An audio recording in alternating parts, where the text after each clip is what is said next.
Kita mulai informasi pertama, Saudara. Penjual rujak Ugroh ditemukan tewas di dalam warung tempat usahanya di Menasah Blangraya, Desa Metanjung Usi di Kecamatan Mutiara Timur, Kabupaten Pidi pada Jumat siang. Saidi Nur, 45 tahun, warga kampung Metanjung Usi, Kecamatan Mutiara Timur, Kabupaten Pidi, ditemukan tewas tergeletak di lantai dalam warung tempat usaha rujak miliknya.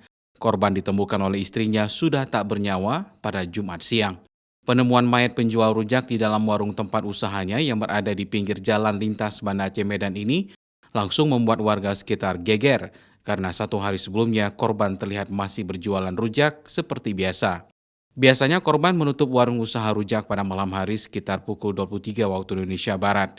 Dan ia seorang diri tidur di warung sementara istri dan anaknya tidur di rumah yang tak jauh dari lokasi kejadian. Korban hanya pulang ke rumah pada pagi hari saat sarapan. Karena korban tak pulang seperti biasanya sehingga istrinya mendatangi warung untuk melihat korban.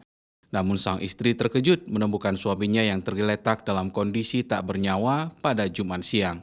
Setibanya istrinya jam 10 pagi, mayat tergeletak dan tidak bernyawa lagi.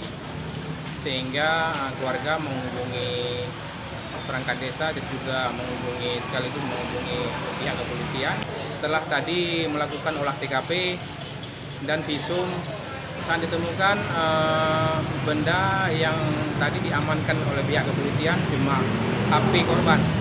Menurut keterangan keluarga, pada kuping sebelah kiri korban ditemukan bekas luka dan lebam di sekujur tubuhnya. Namun keluarga belum mengetahui penyebab kematiannya. Karena polisi sedang melakukan penyelidikan, pasca kejadian lokasi warung rujak usaha milik korban telah dipasang garis polisi. Sementara jenazah korban telah dikebumikan di tempat pemakaman umum desa setempat. Raja Umar, Kompas TV, Banda Aceh.